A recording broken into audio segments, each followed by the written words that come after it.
राधे राधे दोस्तों। महाभारत का युद्ध तो बहुत पहले ख़त्म हो गया, लेकिन उस युद्ध भूमि में जो ज्ञान दिया गया वो आज भी जीवित है। वो है भगवत गीता।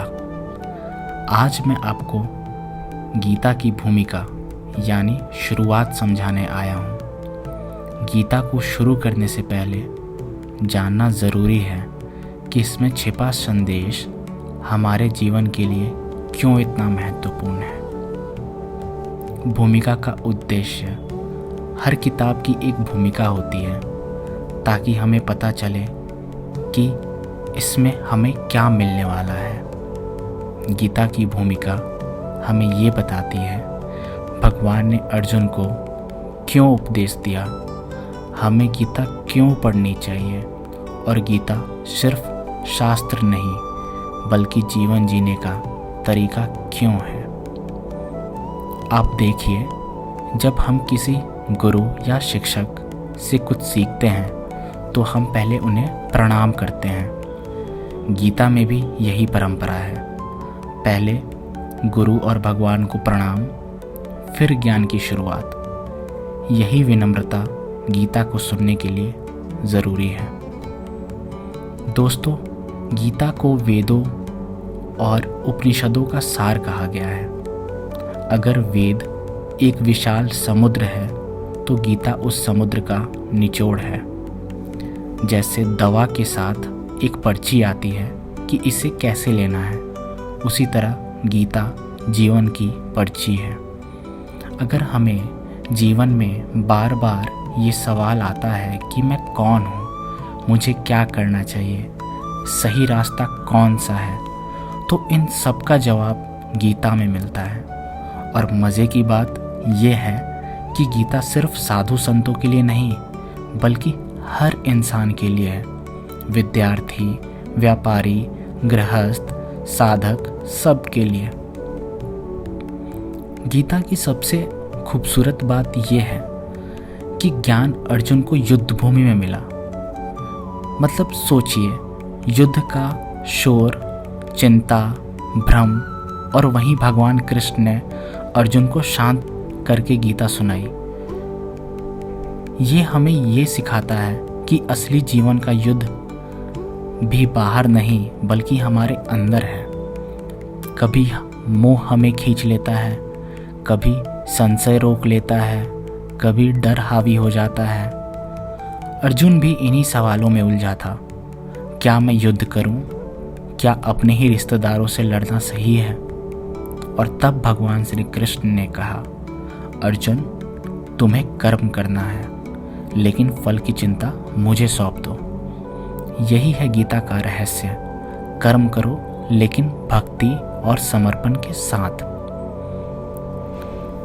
भूमिका में 5 मुख्य विषय बताए गए हैं। आइए इन्हें सरल भाषा में समझें।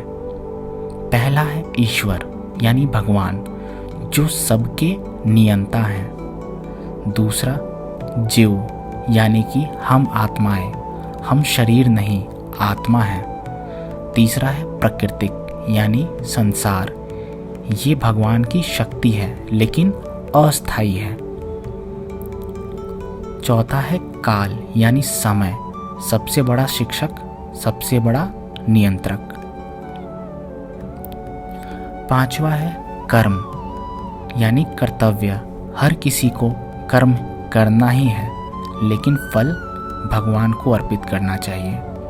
सोचिए, अगर ये 5 बातें हम समझ लें तो जीवन अपने आप बदल जाएगा। अब आप सोच रहे होंगे, ये सब बातें तो अच्छी हैं, लेकिन हमारी रोज़मर्रा की ज़िंदगी में गीता का क्या फ़ायदा है? तो सुनिए, जब हम तनाव में होते हैं गीता हमें धैर्य देती है। जब हम घमंड में आ जाते हैं गीता हमें याद दिलाती है कि असली कर्ता भगवान है। जब हम उलझन में होते हैं गीता हमें बताती है कि क्या सही है। आप चाहे तो गीता को सोने से पहले सुन सकते हैं या जब मन बहुत भारी हो तब पढ़ सकते हैं। इससे मन शांत होगा और नींद भी गहरी आएगी। तो दोस्तों, भूमिका का यही सार है। गीता सिर्फ किताब नहीं है, बल्कि जीवन का मार्गदर्शक है। जैसे अर्जुन ने युद्ध भूमि में श्री कृष्ण का आश्रय लिया, वैसे ही हमें भी अपने जीवन के युद्धों में गीता का सहारा लेना चाहिए। और मिलते हैं अगले वीडियो से। हम गीता के पहले अध्याय की शुरुआत करेंगे। तब तक राधे राधे। अगर आपको ये व्याख्या पसंद आई हो तो वीडियो को लाइक ज़रूर कीजिए, ताकि ये ज्ञान और लोगों तक पहुंच सके। अपने विचार और अनुभव कमेंट्स में लिखना ना भूलें, क्योंकि आपका एक अनुभव किसी और के जीवन में प्रेरणा बन सकता है। और अगर आप हर मंगल और शनिवार सुबह 6 बजे नए श्लोक के साथ जुड़ना चाहते हैं तो चैनल को सब्सक्राइब करके बेल आइकन ज़रूर दबाएं। अगले श्लोक में फिर मिलते हैं। श्री कृष्ण आपके जीवन में शांति और प्रेरणा ज़रूर लाएं। जय श्री कृष्ण।